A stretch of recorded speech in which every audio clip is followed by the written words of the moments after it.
How is my connection now? I've switched from my headset microphone to the computer's mic. Better? Thank you. Okay. Housekeeping was how to get points.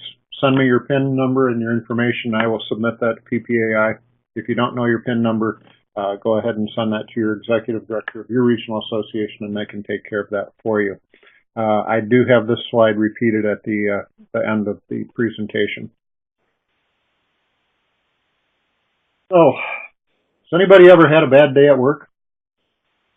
What's the worst you've ever felt at work? What sorts of things make for a bad day at work? When you think about that, you can also look at the other side. What about your best day at work? What sort of things make for a great day at work? If you give some thought to those two questions, it serves as a good introduction to what I'm going to be talking about over the next 30 or 40 minutes. Today, you're going to learn about how to prevent bucket dipping, how to shine a light on what's right, how to make best friends, how to give unexpectedly, and how to reverse the golden rule. All of those 5 strategies are for the purpose of creating positive emotions in the workplace, and that increases productivity, it retains top performers, and it improves customer engagement. What's all this bucket stuff anyway? Well, everyone has an invisible bucket. I have one, you have one, and this invisible bucket can be either completely full, sloshing over, or it can be partially full, partially empty, or completely dry. Here's the deal. We are at our best when our buckets are overflowing. When our buckets are sloshing around and everything's going well, our bucket's full, we're in flow. That old psychological word for just feeling a sense of well-being and that life is working for us. We're moving, we're happy, we're feeling good, we're feeling creative, we're having great ideas, we're feeling energized. What a full bucket feels like. And on the opposite end of the spectrum, we're at our worst when our bucket's empty. When our bucket's empty, nothing's going right. Life's just not cooperating with us. So we get behind that person in the car going 15 miles an hour with their right turn blinker on. Everything just seems to be conspiring against us. We get frustrated, sad, worried, anxious. We're just not attracting good things. It gets to the point where you don't even want to pick up the telephone because it's like, what more bad news can come my way? We feel negative, and we are negative, tired, feel weary. Not only do we all have a bucket, everyone also has an invisible dipper. And in each interaction, we get to use our dippers to either fill or dip from other people's buckets. And here's the magical part. Sound weird because it's crazy. But here's the magical part. When we choose to fill someone else's bucket, our bucket gets fuller. And when we choose to dip from someone else's bucket, our bucket gets empty. I know that sounds crazy, but it's it's backed by science. Research by Gallup organization over millions and millions of people over decades just keeps supporting this finding. So here's the point. When we help others, we make that choice to help others, we're actually helping ourselves. Harvard researchers decided to try to verify this, and they did a study. And they gave an envelope containing between $5 and $20 to individuals on a random basis, with random instructions in the envelope as well. Some of the people were told, here's $5, here's $20, go spend that on yourself. And others, the instructions were to spend the money on others. And then they tracked. How did these people feel? What was their emotions like? And they found that the people who spent money on others, they had a higher sense of wellness, of happiness, and joy than those who spent it on themselves. This happens for us in each and every interaction. Scientists have a word for it. They call it moments. How many moments do you think we have in each day? Well, according to Nobel Prize-winning economist Daniel Kahneman, he says we experience approximately 20,000 moments in each day. 20,000. 20,000 times where we have a choice to either fill buckets or dip from buckets. When we have a choice to either fill our own bucket or to empty our bucket. So what moments do we remember throughout a day? Think about it. What happens when you have a neutral encounter? Neutral encounters rarely stay in our minds. We don't even notice them. We just kind of flow through them unconsciously. But what about positive moments? And things that make us feel good, make us feel alive, energized, creative, good about ourselves. Well, those are memorable. We remember those moments. And what about negatives? Yeah, I still remember being behind the car going 15 miles an hour with the blinker going on and the sense of road rage. Negative moments are also extremely memorable. The most memorable moments in our lives are almost always very positive or very negative. So why is it important for us to understand how many moments we experience in a day? That's because by knowing there are so many thousands of moments in a day, we can realize how often we have and how many opportunities we have to influence others, either positive or negative. 9 out of 10 people say they're more productive when they're around positive people. I don't find that surprising at all. Every time you fill someone's bucket, you help increase their productivity because you're filling their bucket. And the magical part is you're also filling your own, so you're becoming more productive. There's a magic formula for positive to negatives. We need to have 5 positives happen to us for every negative to be in a sense of having a relatively full bucket. Now think about that for a moment. Think about the last interaction you had with someone you really cared about. What kind of interaction did you have with your spouse or your children as you left for work this morning? Was it a positive or was it a negative? If you're in a relationship with a very special person, your spouse or significant other, you need to maintain that formula, that balance of 5 to 1. Because the research also shows that in relationships, as that ratio moves down, when it gets down to 1 to 1, 1 positive for 1 negative, there's a 94% probability of divorce. You can help balance your own magic ratio by making positive choices. I remember when I used to have to drive to work, and I had a bit of a drive, and I had a very unhealthy habit of pulling into McDonald's.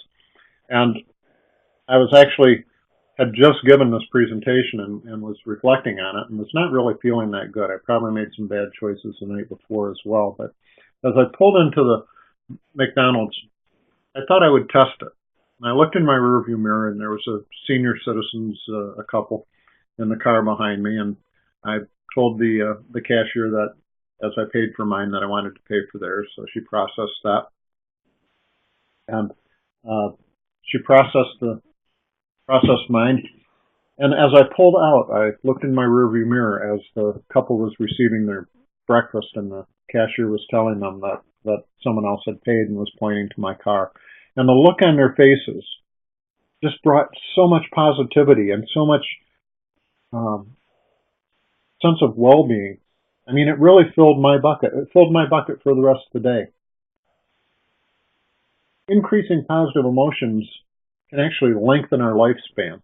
Again, Gallup research showed that people that live positive lives, on average, live 10 years longer. So there's a lot of great reasons for wanting to keep our buckets full. The other thing about being positive, as I mentioned, full buckets, we increase our personal productivity. Positive reinforcement's not just the right thing to do because it makes people feel better. It's the right thing to do because it improves performance and influences business results. This is a Wall Street type thing. This is a thing that shows up on the stock market.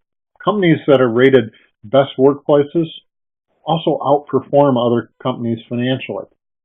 There was a study done all the way back in 1924 called the Hurlock study. It was done in schools, and it showed that students that received positive reinforcement outperform students that receive criticism or no response at all, just get ignored. Um, and that's been held true. It's been tested for years, since 1924, and always holds true. The trap we fall into is often when we criticize someone, their behavior changes immediately, and the criticizer gets rewarded for having made that criticism. But study after study shows that criticism, poor behavior, the poor productivity drops back to the other level very soon, where positive reinforcement will also improve and keep the positive results and the productivity increases going up. If you have children and they bring home a report card and there's 3 A's and a C and an F, which grade do you focus on? Research shows that most Americans focus on the F, and they totally ignore what the student's doing right. Managers who focus on recognizing the positive things help create engaged employees. Engagement, that popular, great word right now, because it is showing so much that employees who are engaged, who really enjoy their work, who are giving it their all, they just outperform in every level. You know, the trap of that criticism, giving people an initial bump in improvement, it's short-lived. But eventually, the method of using positive reinforcement showed greater results over a greater length of time. Gallup also did a study regarding recognition, and they included 10,000 businesses over 30 different industries. It shows a direct link between regular recognition and praise and several specific business outcomes that increase individual productivity. I'm getting some feedback that there's still some funkiness in the sound. I really don't know what to do with it. I've tried the mic and I've tried it using the computer's microphone, which is what I'm using now. I'm assuming it's still better than it was with the headphone mic. So we're talking about increasing engagement at work. Why is that important? Well, people collaborate better. They get along better. And thank you, Gail. I just got some feedback that those who are on phones aren't getting the funky the funky sound. The funky sound. Increased engagement at work helps people get along better. Helps people collaborate. It's such a stage for innovation and for creativity. But what also, people that are engaged employees stay around. They stick with the organization. Retention is no longer a problem for companies with engaged employees. Engaged employees also receive higher loyalty scores and satisfaction scores from customers. Very important in this day and age where people are sharing what they're experiencing with companies online and through social media. And so engaged employees really get happy customers. They turn customers into what I say in my new rule of marketing definition, into raving fans. Also, engaged employees work safer. They have better safety records. They have fewer accidents on the job. But there's a shocking fact here. In the United States, of all American workers, 65% report that they received no recognition at all in the workplace over the last year. How is that possible? Doesn't it seem like we give more recognition than that? It's critical to understand that even though we think we give recognition, the type of recognition we give may not be perceived to be recognition by the person receiving it. I like to say it's not recognition if it doesn't fill their buckets. What are we doing wrong? And what can we do about people with empty buckets in the workplace? People with full buckets have a more positive impact on business than people who have empty buckets. What's the impact of people with empty buckets? Well, as you might expect, there's a talent drain. When people's buckets are empty, they leave.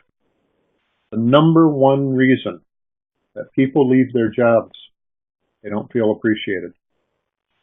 Sometimes they even leave for lower paying jobs or for no jobs if their buckets are just getting emptied by what's happening in the workplace. Unengaged workers, workers with empty buckets, they actually drive away customers.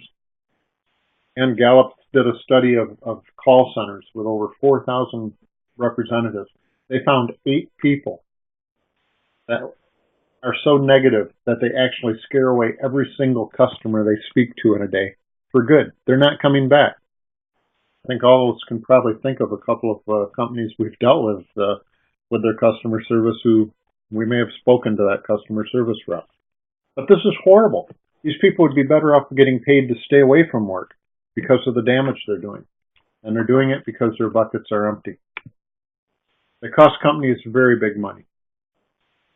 It's estimated that over 22 million workers in the United States are extremely negative. They call that actively disengaged. And that translates to 250 to 300 billion with a B in lost productivity alone. That's a huge, huge number. And worse, would you believe that when people's buckets are empty, they're more likely to get sick? Gallup says that bad bosses actually increase the risk of stroke by 33%. That's right, a bad boss can actually kill you. Empty buckets are dangerous, and all of us have to be aware that we have 20,000 moments every day to choose to fill someone else's bucket. It doesn't need to take money, kind word, simple observation. So many people could use just a kind word to change their life for the better. The author Tim Sanders, in his book Love is the Killer App, tells a story of an email that he received from a manager on the West Coast who had decided to make a conscious and regular effort to recognize and fill the buckets of his employees. Like he promised, Steve went to all 6 of his reports and told them why he appreciated them and one thing that they do wonderfully.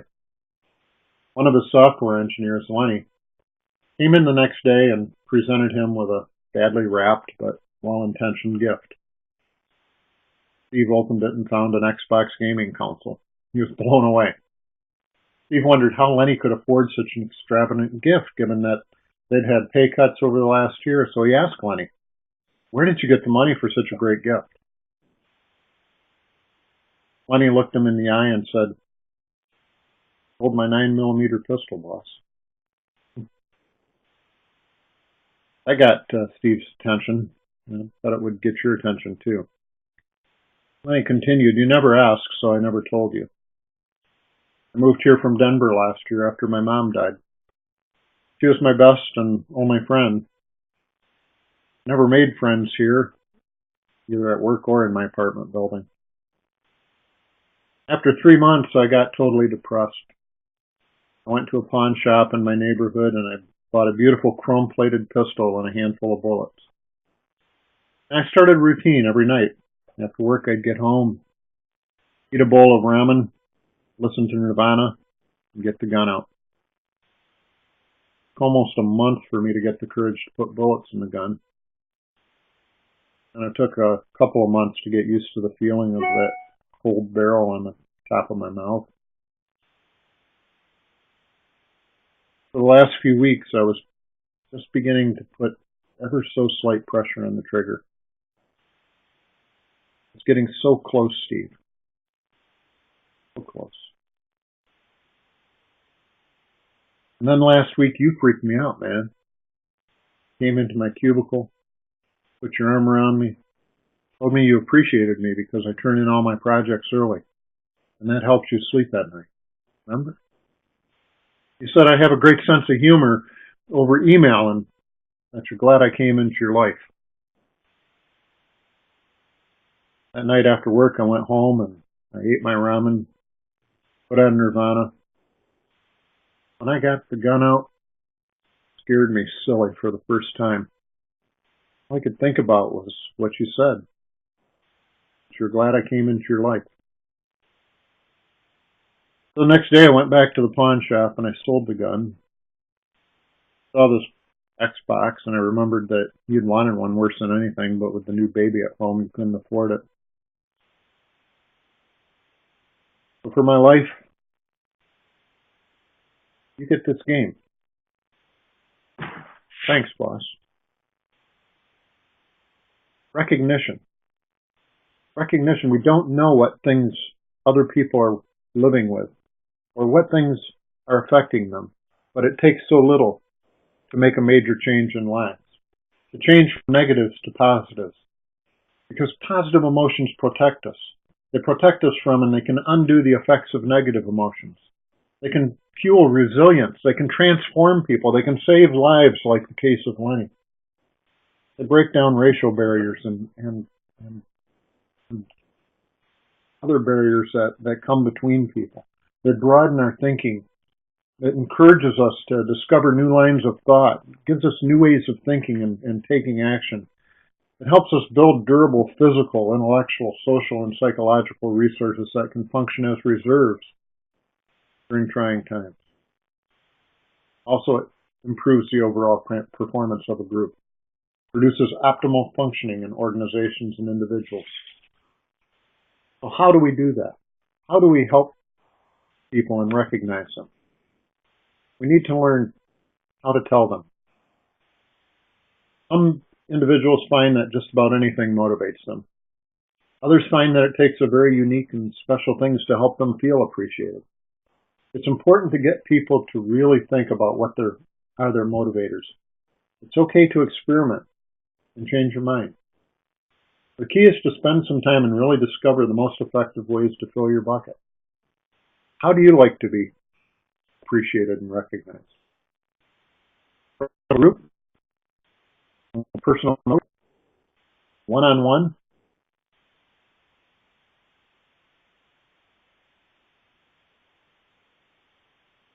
from family members. Think about how you want to be appreciated. And also, if you have reports or people you work with, ask them. They're the best source. Does it matter who gives you recognition? And how do you want to be shown? Gift certificate? Money? Title? A dinner? An event? Lunch with the boss?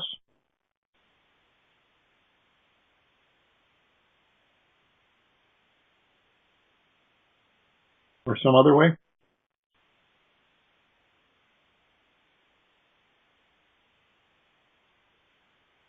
I have a request of, can I see this online? Has my connection dropped, the visual?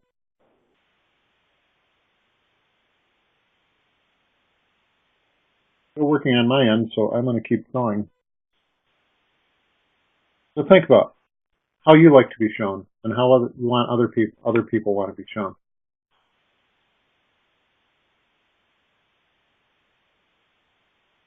And I apologize for the strange microphone situation today. Who needs to know? When you recognize someone, who needs to know about it? Their peers, the manager, the company president, family, friends, significant others, someone else? Who needs to know? It comes down to who's deserving. The more individualized, specific, deserved you can make the recognition, the more likely it will have a stronger, more positive impact on the person who's receiving it. Think of a specific recognition you've given to someone recently. Who was deserving of it? Why specifically did you give this person recognition? What did you do? How did you individualize it? When's the best time to get it? Who, why, what, how, and when are the specifics that can help you get more individualized, specific, and make recognition more meaningful. As we've seen, recognition is a key to increase positive emotions. And remember, the only way to individualize recognition is to ask the person who's receiving it. In addition, when we recognize a person, we want to keep in mind who, why, what, how, and when. Recognition is not the only way to increase positive emotions. There are other ways, such as moving from strengths You know, when we do the things we're good at, when we do the things we're good at, we're at our best. I mean, I'm left-handed. You ask me to do something right-handed, I get frustrated. Oftentimes we're asking people who may naturally be a saxophone player to play the drums, or vice versa. When we ask people to do things they're not naturally good at, that empties their buckets. So when we allow people to move from their strengths, getting to do what they do best. There's other ways also of just plain dipping less and and filling more. Excuse me. Let's look at 5 strategies to make this world more positive. Strategy number 1 is to prevent bucket dipping. Every interaction counts. Do everything that you can to make every interaction a bucket filling rather than a bucket dipping interaction. There are times when you'll have to say no to requests. That may seem negative and might be considered a dipping moment, but it doesn't have to be. There are ways and strategies for saying no without turning those moments into dipping moments. I'd like to ask you to remember a specific instance last week when you dipped from someone's bucket. Can you think of something that you did that left someone feeling less happy, less well than when your paths crossed? Recall that situation vividly in your mind. Who was it with? Where were you? What happened? How did it feel to you and to the other person? What could you have done differently? When we think of it and we become more aware, we can stop ourselves from bucket dipping. We can catch ourselves when we're pointing out the negative and instead turn it around and talk to the person about what they're doing right and what we like. Remember, what gets recognized gets repeated. So the first strategy is to prevent bucket dipping. And you do that by increasing your self-awareness of what you're saying to people and what effect you're having on people. And remember that 5-to-1 ratio, especially in your important relationships with your spouse and your children. I can't overemphasize that. Be aware of bucket dipping and stop yourself. The second strategy is to shine a light on what's right. As you decide where to focus, remember, you're more likely to see improvement in areas where you're already strong.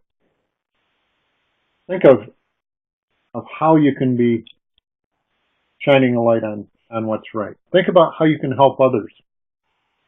Think about how you can be more courteous.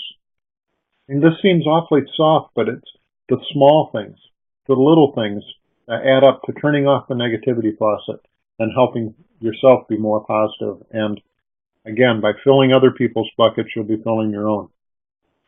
Have you praised someone in the last 24 hours? You have a knack for making other people feel good? I mean, most people agree they're more productive when they're around positive people. Have you, in the last 24 hours, told someone that you've cared about them? You try to make a point to get acquainted with people wherever you go. When you get recognized, does that make you want to recognize others? Have you listened to someone talk through his or her goals and ambitions? Can you make people laugh? You call your associates by the names that they like to be called by.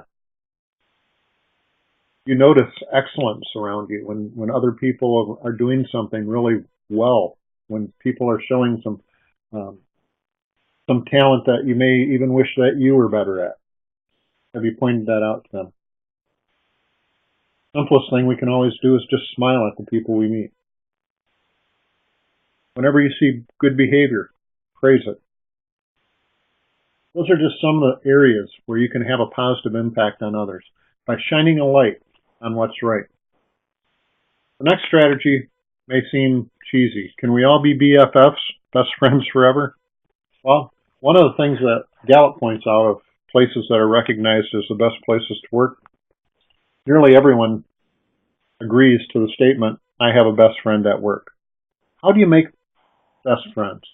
Well, you make best friends by showing an interest in and appreciation for another human being. That's just a natural bucket filler. And the more you know about a friend, a colleague, even a parent or a child, the more you're able to bring that to light in a conversation. And the greater the positive effect of that particular interaction, that moment. You know what your friends and colleagues' hobbies and special interests are, who their family, friends, and significant others are. You know something about them that few people know. Is there something at work that they're best at? You know the best way to fill their bucket. When you can answer those questions, you can develop best friendships. Best friendships of people that it fills your bucket to be around and it fills their bucket when you're around them. And the best way to do that is to ask them and to be thinking about questions that you can ask about a topic that will enhance a relationship. What can you ask someone about their specialties, their hobbies and special interests? What can you ask them about their family and friends, or what they're best at, or how they like their bucket to be filled? Oftentimes it also can involve just asking them what's important to them today. But work at developing best friends. The fourth strategy is to give unexpectedly. Getting a gift on our birthday and at certain holidays is routine and expected. But when we give something to someone unexpectedly, when we get that note in the mail that we weren't expecting, or that thank you note, or that little personal touch, that's what really fills buckets. Think, what can I do for someone who's done something for me? What can I do for someone who's done something that I want to recognize? What can you do for someone who has a behavior you want to see repeated? A lot of times we get kind of hung up on what we need to do, and since we can't decide, we do nothing at all. So instead, do something. It could be as simple as just writing a brief note. The name of this program, How Full Is Your Bucket, is actually based on a program that can be implemented in the workplace, and Gallup has a drop of water shaped note that you basically fill out and put a drop in someone's bucket. You don't need a formal bucket for that. Any scrap of paper will do. A nice thank you note, handwritten card. All of those are just little forms of telling people what's important. Again, in the story of Steve and Lenny, Steve did that so well at saying, you use humor in email. You always get your work done on time, and that helps me sleep better at night. Getting very specific of why of the recognition and what it means. The what of recognition will vary, but the what can be as simple as a drop in the bucket type note, a quick little handwritten note, or I'm going to give you examples of a couple other ways that we can give. You decide the who. Think for a moment, who deserves recognition? And then think about a why. And then how you want to individualize it and surprise someone. Here's 7 gifts that we can give. We can give the gift of service, of doing something for someone. The gift of affection, of showing them that we really care. Some are better than others at telling a joke or providing some levity and laughter to a situation. That's a gift. Some of us are pretty gifted writers, and just writing a personal note and expressing that recognition is a huge gift. You'll be surprised at how people keep them around for years and years. The gift of a compliment. Many people put a lot of work into how they get dressed in the morning, how they coordinate their outfits. A simple recognition of that goes a long way to making them feel good. The gift of listening. We don't know what other people are going through, and we can just be there. We don't need to be expressing anything other than the fact that we care and showing them that through the gift of listening. And the gift of solitude, of sometimes just sitting quietly with another person to let them know that you care and that you're there. The 5th strategy is reverse the golden rule. In the case of bucket filling, do unto others as you would have them do unto you doesn't apply.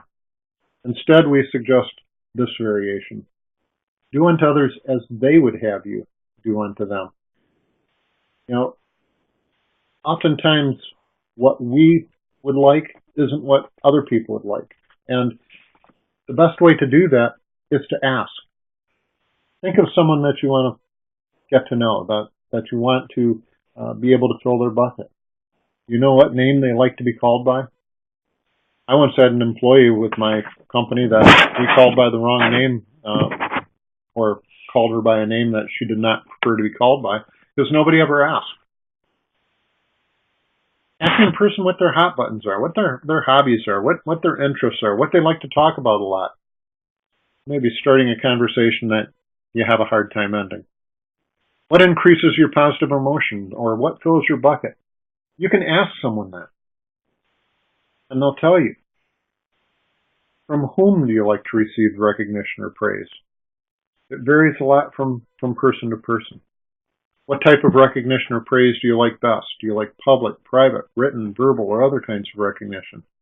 What forms of recognition motivate you the most? Do you like gift certificates, a title for winning a competition, a meaningful note or email, or something else? And here's a great question to ask someone.